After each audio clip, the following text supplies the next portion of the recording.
June 6, 1944. Dawn breaks over the English Channel. The sea is teeming with ships. Thousands of men huddle inside, their faces grim, their resolve steely. This is no ordinary day. This is D-Day. The day the Allies launched the largest seaborne invasion in history. The target, Normandy, France. The goal, to liberate Europe from Nazi tyranny. For years, Hitler's forces had held sway over much of the continent. The shadow of oppression stretched long and dark, but hope still flickered in the hearts of the oppressed. They looked to the west, waiting for the promised liberation. On this day, that promise would be kept, but at a terrible cost. The fate of the world hung in the balance. Would this daring gamble succeed? Would this be the turning point in the war? The answers to these questions would be written in blood and courage on the beaches of Normandy.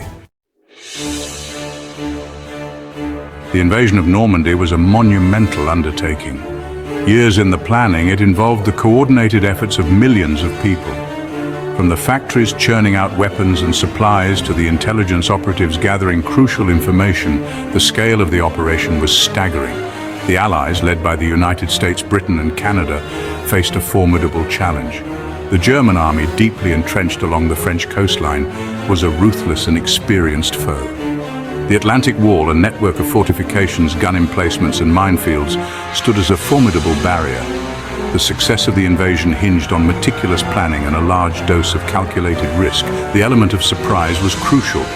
To achieve this, the Allies employed elaborate deception tactics, creating a phantom army and misleading the Germans about the intended landing sites.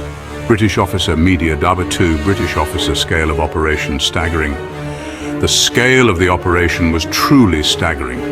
We knew that meticulous planning and a large dose of calculated risk were crucial. The element of surprise was, without a doubt, essential. We created a phantom army and misled the Germans about our intended landing sites. It was, well, a gamble on a grand scale. The invasion of Normandy was spearheaded by a remarkable group of leaders. General Dwight D. Eisenhower, the Supreme Allied Commander, bore the weight of the world on his shoulders. His calm demeanor and strategic brilliance were instrumental in uniting the diverse Allied forces. On the ground, General Bernard Montgomery, the charismatic British commander, rallied his troops with his infectious confidence.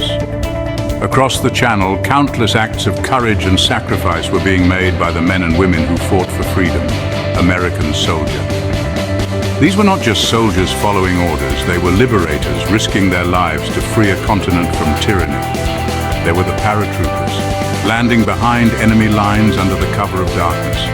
And there were the brave crews of the landing craft, braving enemy fire to deliver their comrades to the beaches. French resistance fighter, we, the French resistance, played our part too, disrupting enemy communications, sabotaging railways and providing vital intelligence. Every act of defiance, no matter how small, contributed to the greater cause of liberation. The invasion, codenamed Operation Overlord, commenced in the pre-dawn hours of June 6th. Paratroopers descended upon the Normandy countryside, securing key bridges and disrupting enemy communications.